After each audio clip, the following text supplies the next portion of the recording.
Back to news. తాను గెలిపిస్తే TDP, MRPS, Janasena పార్టీలు గెలిచినట్లేనన్నారు ఖమ్మం బీజేపీ ఎంపీ అభ్యర్థి వినోద్ రావు. ఖమ్మంలో తాండ్ర వినోద్ రావుకు మద్దతుగా టీడీపీ, ఎంఆర్పీఎస్, జనసేన నాయకులు, కార్యకర్తలు భారీ ర్యాలీ నిర్వహించారు. ఈ క్రమంలో దివంగత నేత ఎన్టీఆర్ కు పూలమాల వేసి నివాళులర్పించారు.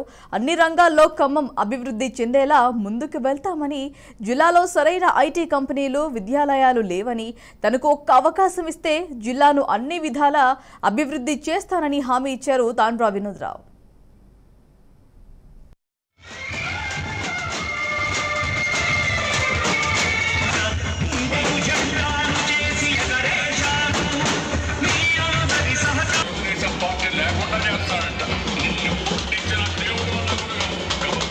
తెలంగాణలో చైతన్యవంతమైన ప్రజలు ఎవరంటే ఖమ్మంలో ఉన్నారు. విప్లవం ఎక్కడి నుంచి వచ్చిందంటే ఖమ్మంలో ఉన్నారు. సాఫ్ట్వేర్ పీపుల్ ఎక్కువ ఎవరున్నారంటే ఖమ్మంలో ఉన్నారు. చదువుకున్న వాళ్ళు ఎక్కడ ఉన్నారంటే ఖమ్మం నుంచి ఉన్నారు. జర్నలిస్టులు ఎక్కడ ఉన్నారంటే ఖమ్మం నుంచి ఎక్కువ ఉంటారు అంటారు. మరి ఇంత చైతన్యమైన మన డిస్టిక్ మరి అభివృద్ధికి ఎందుకు నోచుకోవట్లేదు?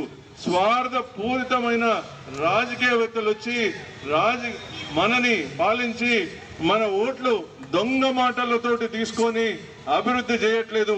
గ్యారంటీల పేర్లతో మనల్ని మోసాలు చేస్తున్నారు.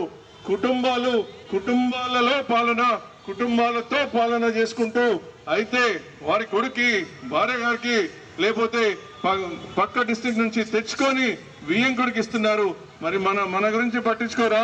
వారి పరిశ్రమలు పెరుగుతున్నాయి కానీ మన పరిశ్రమల గురించి వారు ఆలోచించట్లేదు. వారు అంతస్తులు పెంచుకుంటున్నారు కానీ మన పేద ప్రజలు